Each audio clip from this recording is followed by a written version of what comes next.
A special report on the lasting trauma for the tens of thousands of women forced to give up their babies for adoption. From the 1950s to the 1970s, unmarried mothers were often sent to homes run by the church or the state. They were made to feel guilty for wanting to keep their babies and often pressured into giving them up, knowing that they would never see them again. Well, now charities say more mothers and families are coming forward for support after decades of silence. Our social affairs correspondent Sarah Corker heard of the lasting pain from some of those affected. The one thing we were all told was, if you love your baby, you will give them up. In the decades after the war, thousands of women were pressured by the church and the state to give up their babies. I knew that was the last time I would ever see him. This is the harrowing story of mothers who were cruelly denied their rights. The secrecy that is around this time period is phenomenal. And adopted children left searching for answers. There was a real taboo about being adopted, because technically you're illegitimate. From 1949 to the mid-70s, almost 200,000 unmarried women were forced to put up their babies for adoption. Jill Killington was one of them. That was when I was pregnant. At your sister's At my wedding? sister's wedding. So 1960? 1967. Unmarried and aged 17, Jill was sworn to secrecy. Her parents were distraught about her pregnancy.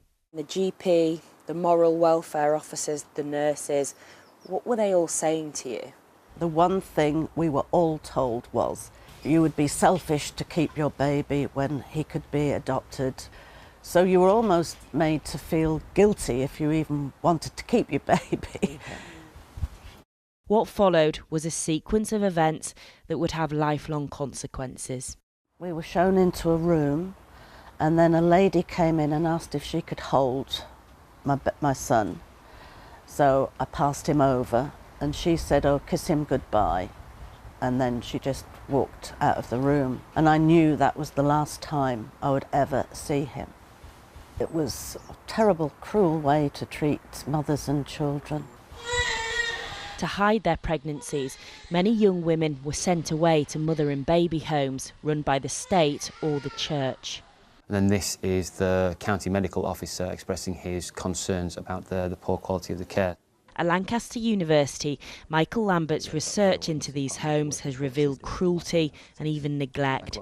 St Monica's in Kendal is one of the worst he's come across. It's secret, it's shameful, it's isolated physically, but also that applies in terms of access to quality maternity care, but then also support for children after they're born as well. And they're being denied effectively access to modern medicine, and that's why I think you have so many dying at such a young age in the home. Even by the standards of the time, mortality rates here were high. We've seen official records which show 45 babies are buried in this cemetery in a mass, unmarked grave. We know their names, we know their ages, some live for just a couple of hours, and we know that they were born and died at St Monica's. And just one baby has a headstone. Stephen Holt, aged just 3 months old. Stephen's mother, Judith, suffered lifelong trauma and took her own life close to her son's grave. After decades of silence, charities say more families are now coming forward for counselling and support. Some of the levels of trauma that adopted adults have experienced, even just the separation from birth family itself, is a trauma. There will be some people sat watching that have never spoken to their families, that they experience this. Emma has been helping Chris to trace his birth family. I see even here they've got my name spelt incorrectly. He was just 6 weeks old when he was adopted. I remember at school being lined up and pointed out, "You're the adopted one," and that came as quite a blow. You can't really respond to that. You do feel ostracised, certainly. To what degree has it been like detective work, trying to trace your family and find out who you are? Oh, it is total detective work. And when they did eventually track them down, the rest of the family were quite reluctant, because it was quite a shock for them to discover that there was another person in the family. While his mother has already passed away, Chris discovered he has 4 siblings who he now gets on with extremely well. And over the decades, Jill was always thinking of the son that she had lost. Then one day, a letter came that took her breath away. I suppose there's no easy way to say this, except I think I'm your son and that you're my mother. I've waited 27 years nearly. So I wrote instantly back saying, if you're who I think you are, I would be enormously relieved to have contact with you. Ian had been searching for his mother. His adoptive family had moved to New Zealand when he was just 6. As an adult, he's battled addiction and mental health challenges. My own story is one of almost death and destruction, and a great deal of pain and a great deal of having to come to terms with some pretty incredibly deep and powerful forces. In the years that have followed, Jill and Ian have forged a strong bond. Lovely to see you. Their reunion has been an overwhelmingly positive one.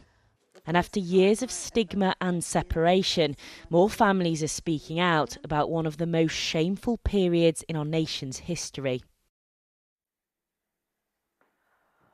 Sarah, people watching this, I'm sure, will feel very emotional. It's such tragedies, aren't they? What have some of the institutions involved in this policy had to say to you about it? Well, these were public institutions run by state employees that operated for many decades. Now, the UK government has previously said sorry on behalf of society for what happened. But unlike the Welsh and Scottish governments, it is yet to formally apologise for its role in forced adoptions. Today, the Department of Education said that the practice was abhorrent. It said it should never have happened, and ministers are now looking at what extra support those affected should have. Now, in relation to St Monica's, the home referenced in our report, it was run by the Diocese of Carlisle. It is said that it is deeply sorry for the way that people suffered, and it has passed on all relevant records to the police and to the local authority. But for many decades, women are still haunted by what happened to them, and they're still searching for answers.